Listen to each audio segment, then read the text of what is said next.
I was a bit lonely at that time. I didn't know a lot of people down there, and I remember feeling like I had found a family on Windstar.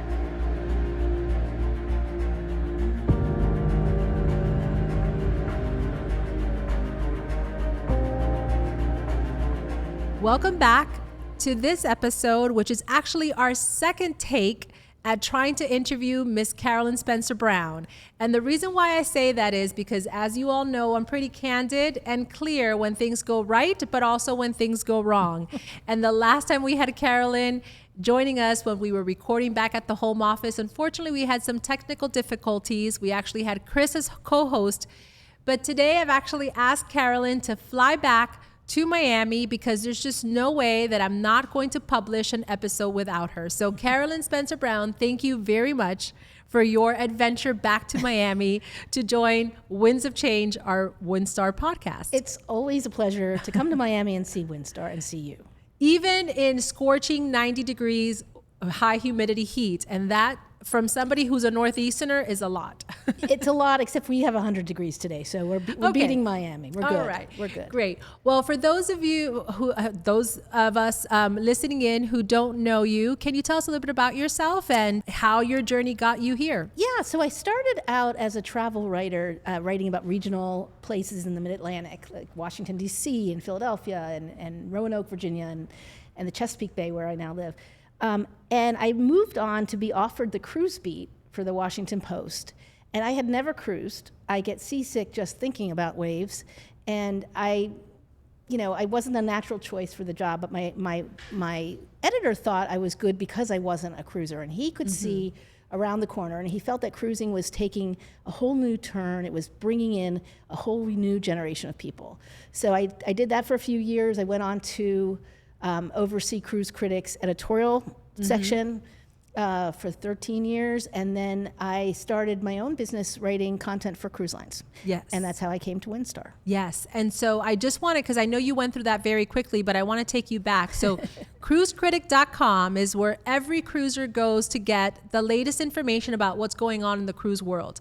But it's also kind of like what started ratings and reviews back in the day, right? Right. So Cruise Critic was the original travel site that actually had an editorial department where journalists covered what they saw, and it had a place for people to review their own trips. TripAdvisor came later and, in fact, eventually bought and acquired Cruise Critic. Correct, yes. And so this was a place where people would go and review their trips and do roll calls, right? So I'm going on a trip. This was a community of cruisers, shoreside, but in addition to, it had a community of travel writers and editors that really wanted to make sure that they were cruising the world, cruising every single cruise brand, and giving their perspective, right, to the audience. Their professional perspective. Their professional perspective. And both are incredibly valuable. And to this day, I still go on Cruise Critic when I'm on a ship that I'm not familiar with to see what people are saying about it. That matters to me. I like to go and revisit ships I've been on to see if there are any new trends or twists or fun things. So it's a great resource. Yes, it really is. And for me personally, when I met Carolyn Spencer Brown, I actually didn't meet her. I knew of her of my days, when I had started with Royal Caribbean, many, many years ago. And I remember, when Carolyn Spencer Brown was walking into the office, oh, that's, Carolyn Spencer Brown, and everybody trying to be in their best, possible behavior because we were really trying to impress you. And I think what I love about Carolyn today, I mean, this is now almost 20 years after, what I love about Carolyn today, what I get with her is always honesty and truth. And she is so candid about what she, how she speaks about, and whether it's critique or constructive feedback or really positive feedback, you're always so articulate about that feedback because you understand that, you have a job to do. Like you are such on a mission to deliver the story of cruising to the world. And the reason why I say that is because I want you now to talk about how you see Windstar. I want you to talk about your first Windstar cruise because it's very special. And I want you to, describe how you see Windstar for the audience, because I always think that you have such a great objective and subjective as well, point of view when it comes to cruise brands. So I've been on Windstar, I think, easily 10 times, 12 times. And the first cruise I ever did was long before I'd met my husband. I'd moved to St. Thomas in the Virgin Islands, which was a curious sort of experience. And I was on Windstar. Okay. And I remember boarding early with a 6-pack tape of Pride and Prejudice, and this is the Colin Firth edition. And I was so excited to be off the island. But what I found was I was a bit lonely at that time. I didn't know a lot of people down there. Right. And I remember feeling like I had found a family on Windstar. And we went to all the great islands. We didn't go to the big ones. We went to the small ones, the ones that you really are hard to get to. And it was just a really special experience. And I definitely didn't want to get off. And I find that the telling thing about how much I love Windstar is I'm always really sad the day I have to get off. And yet they make you feel fabulous that last day, even so. They're not kicking you out the door and saying bye-bye. But I think that was my first one. And I think one of my best ones was with my husband. And we rarely cruise when we're not working because we work so much on cruise and we want to do something else on a vacation. But we went on windsurf in the Caribbean, and it was like we went to adult summer camp. Aww. We played, we splashed, we frolicked, we had beach time, we had danced at night. It was such a great experience, but I've never had one that wasn't. Oh, amazing. And you know what? I think I join you in the sentiment. I always say the worst part of the cruise, it's that last day when you start to pack up, the day before that you have to think about actually packing up and what are you going to do when you get off the ship. It is absolutely the saddest moment, but also the happiest moment becomes when you book your next cruise and you have something to look forward to. Can right? I tell you a really cool story? Yes, please. So usually I've been on a couple of cruises this year on other lines, and you always feel like that last evening, that last morning, they just want you to go. Yeah. And I was on Windstar's Mystery Cruise in April, and there was this wonderful woman who a crew member who I've a waitress and a bartender who I've cruised with before, and she just couldn't be more charming. And the last night, I usually would on the Mystery Cruise, I was writing a blog every night, so I have to work after dinner, and then I'd finish and I'd go to the lounge and listen to the music and kind of wind down. Right. And she always took such great care of me every time I saw her. Well, I didn't go the last night because I had to pack and I had things to do. And I ordered some apple pie for my dessert, and the waiter came in and he handed me a note, and she had written me a note to say, I missed you tonight. Have a great trip. It was great seeing you. Who does that? That was the most special thing I can even imagine. And so I absolutely agree. I think one of the things that sets Windstar apart is our crew. I think everybody has a crew, and everybody's in the hospitality industry really, trying to ensure that every guest that comes on board has a spectacular time. That story that you told is very much how our crew goes above and beyond to build a connection. We always talk about they're not just there to serve you, they're there to build a connection with you. And that relationship they cherish as much as you do, right? For a very long time. And you think about that, like even now, weeks after departing, you think about that. I'm still talking about it. Right. It's never happened to me in 300 cruises. Yeah, exactly. So what else do you feel sets Windstar apart aside from the crew? One of the things I always think, and often travel because I'm working, I travel without my husband. Right. And I have never felt a moment of loneliness. I've never felt like I was overwhelmed with too much attention. Right. But between the crew being so sweet and thoughtful and intuitive, and between the guests who tend to be fun and active and engaging and also sensitive enough if you want to sit at a table and read a book, it's a great trip for a solo passenger, and I just want to say, if you've ever worried about it, this would be a great choice because you really don't need to worry about it. And I love that you said that. So I usually travel, as you know, with my husband, my kids, and my family. And what I love about Windstar is that I know every single one of them is going to be taken care of. Yeah. Right? You get a break. You get a break. And then I think exactly right. I think we're in this generation as well that I travel for work. Like my sister is not in the cruise industry at all or travel, but she travels now. She's traveling more by herself than traditionally she would travel with family and with friends. And she asked me, she's like, how am I going to feel at Windstar? And I told her, I said, I love to travel Windstar by myself as much as I love to travel with the family. Right. Because first and foremost, from a safety factor, I'm thinking my sister, I'm thinking about you.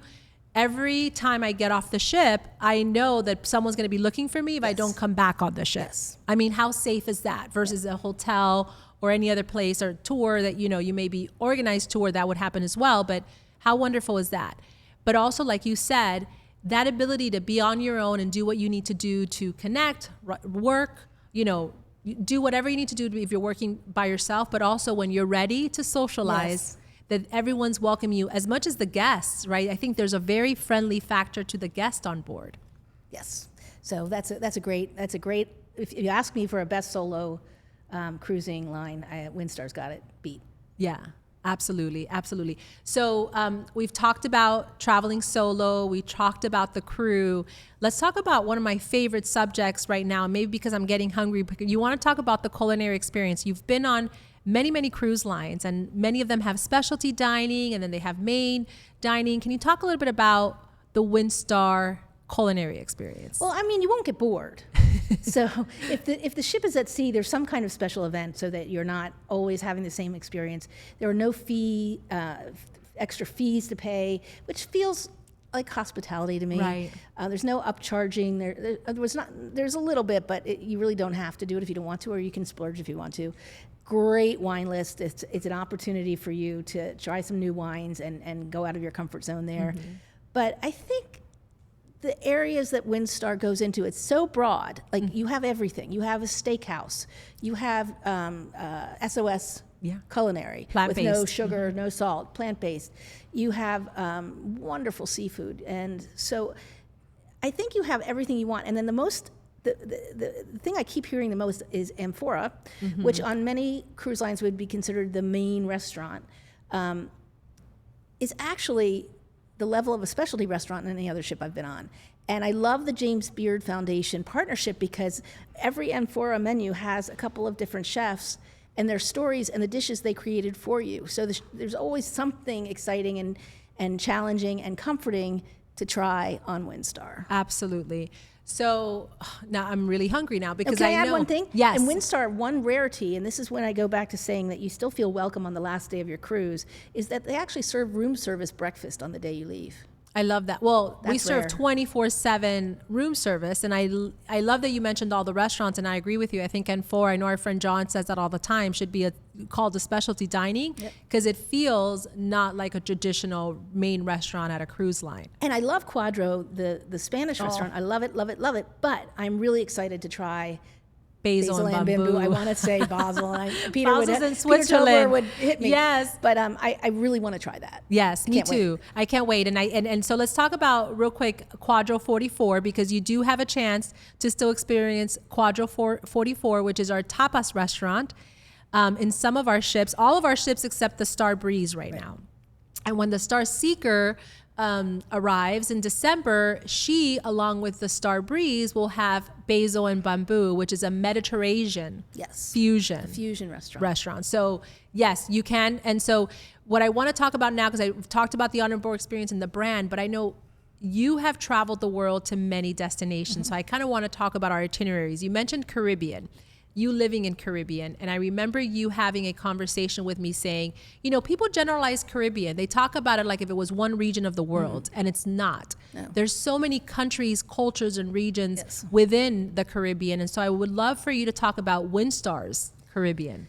It's just, you go to all of these places that it would be so much harder if you took 10 days and you flew to Bonaire to go diving, great. But if you want to do Bonaire and Aruba and Curacao and you want to go off grid in Guadeloupe, you get to do that. And I remember when I lived in the Caribbean, I would travel around and I'd do these little baby planes, and it was like a bus, and they stop in different islands. So to get to Martinique, I had to go to 4 islands. Yes.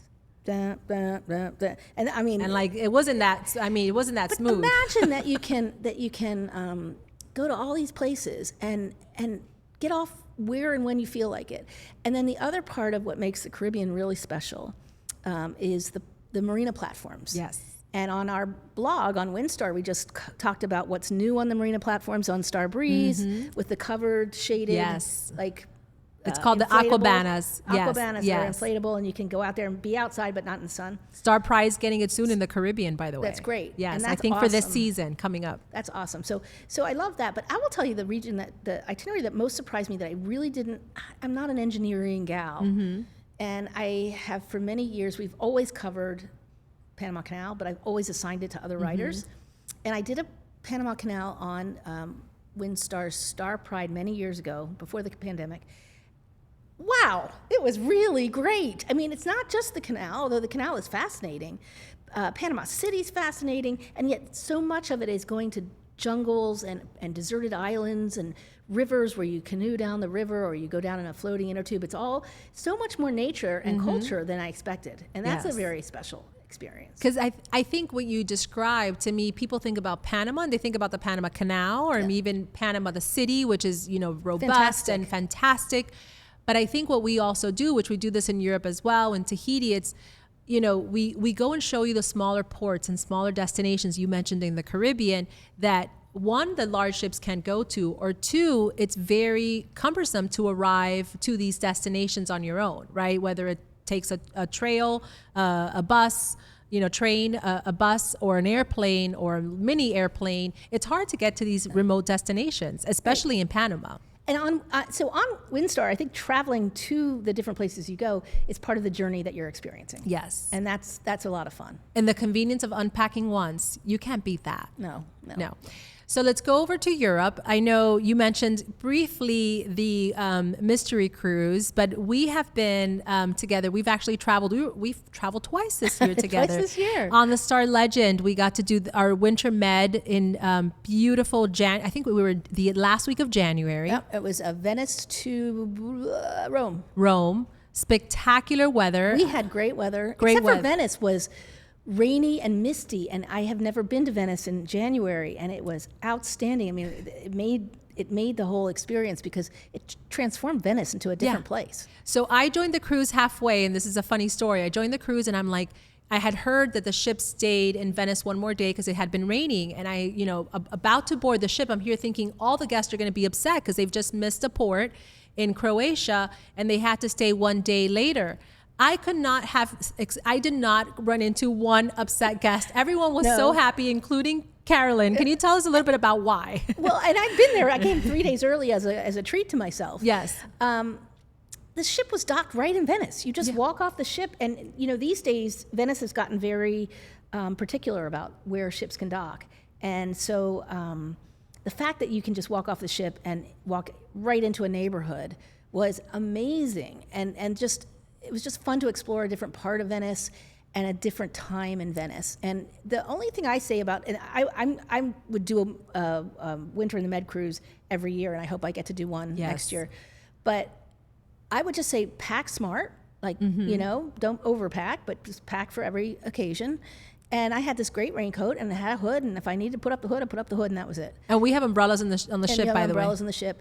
But it was also nice going to Venice when it wasn't crowded. Right. And so, and everywhere we went, and I had a haunting, wonderful evening in Dubrovnik, where I sat at a sidewalk cafe, and you could have thrown a football down the main drag and not hit a soul because it was so quiet. It was just families on a Sunday night having ice cream. And it's like the locals. I love that. I love that feeling that you go to a destination like Venice. You talked about Rome, Barcelona. These are all the destinations that are really, we're seeing in the news overcrowdedness. And so, yes, we go there during the summer months and we do it differently to ensure, right? So we'll talk about that in a minute. But how wonderful is that you get to go to these Mediterranean cities that are in the 60s and 70s sometimes during the day, during the winter months. And coldest may get in the 40s. Yeah. I don't think it gets any colder than that, which is, Northeasterner here. That's not that cold. I took a picture when I did Rome to Barcelona. It was so great. Yes. I loved every day of that experience. And we were in Nice for 2 days, which is one of my favorite cities, which you may not want to do in July as much. And there was a gentleman at the front forward-facing hot tub. Yes. In like 40-degree weather, and he was having a time of his life. The sun was going down. It was the golden hour. It was so beautiful. It is. And I think I've had the expect that, you just don't expect it. And I think this is the reason why it's our #1 rated ship right now when it sails the winter season.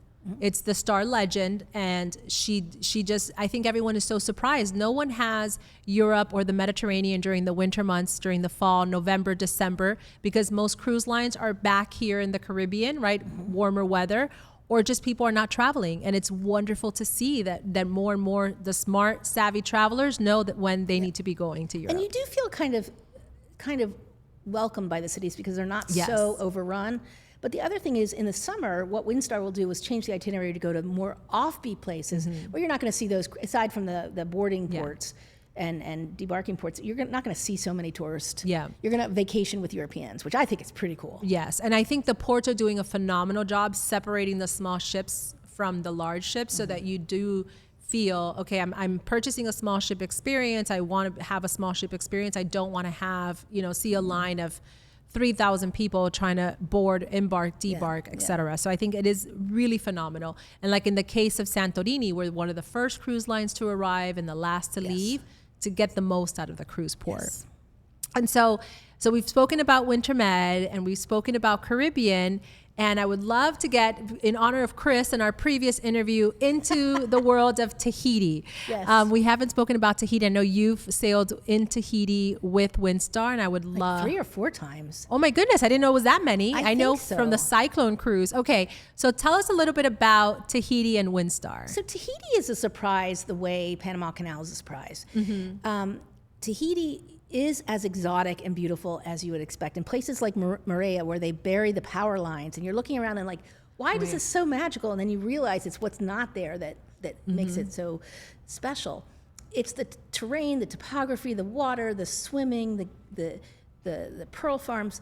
But what you go home with is a sense of being a part of a culture, because the people there are friendly, because it's not a mass market destination. They share their culture, they're generous with their time. It's dance and music and food and local ingredients, and it's just an amazing experience to really live in another culture for a 2-week cruise. It's just great. Yes, and we do have 1-week cruises, but I do recommend, it is a short trip. I call it short now because it's an 8-hour flight direct from LA, and having lived in LA, going to Europe, it's a lot shorter. But once you do arrive there, I feel like if it takes a few days for you to disconnect and go in early. Yeah. And take advantage of a bungalow, water bungalow. Exactly. We have pre and post cruise land packages and we call them cruise tours, but they include exactly that land package that allows you to arrive, settle in, get into the Tahitian vibe, I call it, because they're beautiful. Right. It's just it's a mindset and enjoy. One other thing I wanted to say, if I can, of course, about the blog is the reason I'm working with Windstar is we're creating and revising and refurbishing, I like to use that cruise word, the company's blog. And so that's why I've been on so many cruises lately, and that's why we're talking about the destination so intensively. But our blog is meant to help educate you, inspire you. It's not going to sell you on cruise. It's just going to share insights and share experiences. And it's written not just by me, but by other journalists. And I do hope you'll tune into it, because we have Windstar Buzz, which people really want to know what's happening with Windstar, and they're really excited about that. But it has destination pieces that people write about their experience, so you can see what Windstar's like for your own through your own eyes. I hope you guys will turn. Yeah, I hope so too. And this is exactly why we also created the podcast. Yep. What I feel today, the consumer of today, and please help me if I'm not correct here in the comments section, they don't want to be marketed to. They don't want to be sold to. They want to be inspired. And I think in the world today as well, when we turn on the news, it's really hard. You go into this warp and this dark hole if you spend too much time on the news. And so we are inspiring, first and foremost, we're trying to inspire guests, right, to travel with Windstar and educate them on where to go. But what I love about what you said as well is what happens here at the podcast. We can tell the story. I can give you the story from my perspective, but this is not about me. This is not about us at Windstar. This is about having you view different perspectives of people talking about Windstar, people like you who have so much experience. We've had our employees kind of unveiling, and we've had guests on board as well, giving us, their feedback on Windstar and what sets Windstar apart. And that's really to, like you said, it's to inspire and educate and just really talk about different things about, that people could get, into versus watching the news. And I think Windstar's guests are an important part of this. It's not that we're talking to you or at you. It's that we really rely on your feedback. We love your feedback. There's a comment section both on the blog and on the podcast. We're accessible. We're accessible. We had an exchange this weekend when a guest had a suggestion. Yes. And we both responded, and I learned from your response, and it was a lot of fun to kind of go into that conversation. So I think that is another thing about Windstar is you're never a number, and I think that feeling like we're as invested in your trip being the best it can possibly be as you are is powerful, and it gives the line some soul. Yeah, and I want to kind of go back to where you started, which is like the moment that you stepped on board, you felt like a family, and that I hope extends shoreside. You know, not everyone is lucky enough to sail longer than 7 days. We have guests that sail with us 30, 60, 100 days a year, which is incredible. But what we hope is that when you're actually at home or when you're not sailing with us, that you are thinking about either the time that you had when you were on board with us, or that if you have a future booking with us or planning a future cruise, that you have something to look forward to. And, you know, it's a complex thing these days to travel internationally. It's not easy. And so for us, it's very important to be connected and stay connected to our guests in case anything goes wrong. And then also be aware that you can have an occasional serendipitous moment on Windstar. And my moment, if I could share it, was on the Mystery Cruise. And I think a lot of us live a pretty buttoned up life. You have to. You don't really have a choice. And anybody who is crazy enough and daring enough to sign up for the Mystery Cruise gets on a cruise which, aside from being out of Athens, we did not know where we were going. And I thought that would be hard. Yes. I spent a lot of time trying to map out the itinerary, guessing. I really did. It was hard to let go. What I learned from it, and I hope anybody who really wants some help relaxing like I need, any of us type A's, what I learned was not knowing where we were going until 18 hours took all the pressure off of the planning, of the, I need to see this, I need to do this, I've got to be here. And I want to try now, I want to try it on my own. Where I really don't plan. I just go with the day and know that I'll be taken care of. Absolutely. That was an incredible experience. It was an incredible experience. And for me personally, who I did know the ports, we had a situation where we actually couldn't deliver the first part of the cruise, the experience that we had hoped for because of Mother Nature, of course, and things beyond our control. So when I stepped on board the ship a day later, actually, because I had to join later because of the reroute, I found out myself, with everybody else, where we were going for the first port of call, which was not the planned one. And I felt that very moment like, oh, okay, it's going to be a great experience anyways. And it was. And that right there, for whether you're a type A personality or you're somebody who just goes and relax and you don't care where you're going or like pre-planning anything, I think for anyone, I think that's the comfort zone that Windstar provides. And I knew I would be taken care of. I wasn't even worried about it. And we have cruises for the type A's, right, where you have to plan everything and do everything. Or you can plan everything. Yes, absolutely. And I think that's a great experience on its own. But also, if you just want to, I think these days we're all having to make so many decisions on a daily basis in our lives, to be able to just come on board and have everything, that peace of mind that everything's going to be taken care of. I think that's wonderful. It's priceless. Yes. Sometimes I do want to say a story real quick, because sometimes pre-cruise, we wish we had the technology to have very sophisticated communications with our guests. And sometimes, our guests don't receive our information. And so I always say, when I talk to them, the one common theme is that I know our guests who've sailed with us now for a very long time, they're like, don't worry, I know when I come on board, even if I didn't get the communication about what shore excursions you have available on this destination, when I come on board, we'll find one for me. Yeah, exactly. And I'm going to have a wonderful time. Yeah. I think that's a wonderful thing. So Carolyn, we're coming up to the end, and I always ask these two specific questions. I know where you were last on, but for those listening in who are planning their first Windstar cruise, and you who have been on many Windstar cruises and many cruises, every ship in the fleet, what would be the first cruise that you would recommend for someone? Oh, that's so hard. I think there are two, if I can do two. Yes. You can't beat the Mediterranean for Windstar. It is your native land, and Mediterranean or Northern Europe. But I would say try the yachts for the first time. But the Mediterranean is always great. But if you want to go somewhere a little bit out of your comfort zone, and I really want to do this, is Southeast Asia. Ooh. Because you'll be taken care of. It'll be a great experience. And it's so different from our daily lives. Right. The cultures, the food.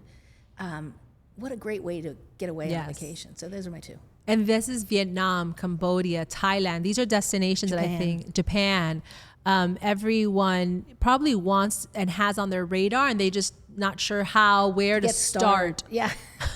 Where do you start? I want to go to Vietnam. Where do you start? Call up Windstar. Yeah. Call your travel professional.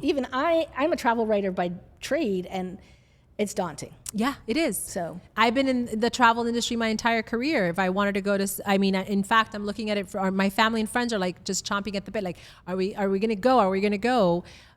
Because I think the only way they want to experience first the convenience of unpacking once and visiting multiple destinations once you're there, right? Right.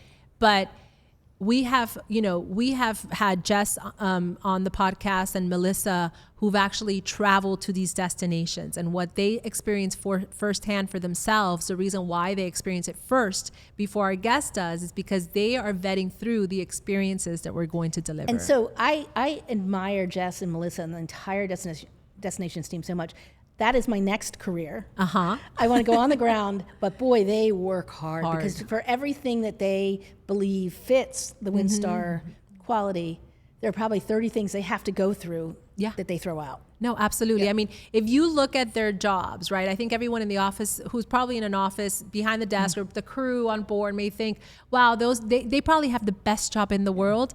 I'm like, they have the most difficult. Yes. Because they need to travel the world and not think about themselves, think about the guest and Windstar, and will this be the appropriate experience that our guests will enjoy? Exactly. And I think that sometimes it's like the unspoken truth behind a brand and the investments that we make to make sure that once the guest does experience the destination, that it's just exquisite. Yes, I agree. Yes. So Mediterranean, Northern Europe, and Southeast Asia. And Japan. Japan's not technically Southeast After they do Panama and the Caribbean. I think Caribbean is the easiest first time. Yes. And it's special, especially if you think you know the Caribbean, because you might not know it as well. I think it is easy. It's a good trial first time. And also it's sort of like, we have some friends who love Windstar. It's like their summer, it's like their second home. Yes. They don't want the hassle of a second home in Florida or somewhere, but they go on a two-week cruise every year. And so they get to spend time in the wintertime out of the winter. But I think it's a really, Windstar especially is completely magical in the Caribbean. It is. And it's sort of our honeymoon ship. And guess what? And for guests all over the world, not just from North America and Canada, our friends in the UK, this is, in the British area, we all know that it's colder like 10 months of the year, right? And so we always recommend the Caribbean's always a good idea. Always good idea. Always a good idea with Windstar. Carolyn, always a pleasure to have you. And this will definitely not be the last time I'll be having you come down to visit our podcast. Great. I look forward to it. And remember the blog. Everyone, please check down in the comment section for the link directly to the blog. Make sure you subscribe, and every time there's an update, you'll get notified. Thank you all, and see you soon.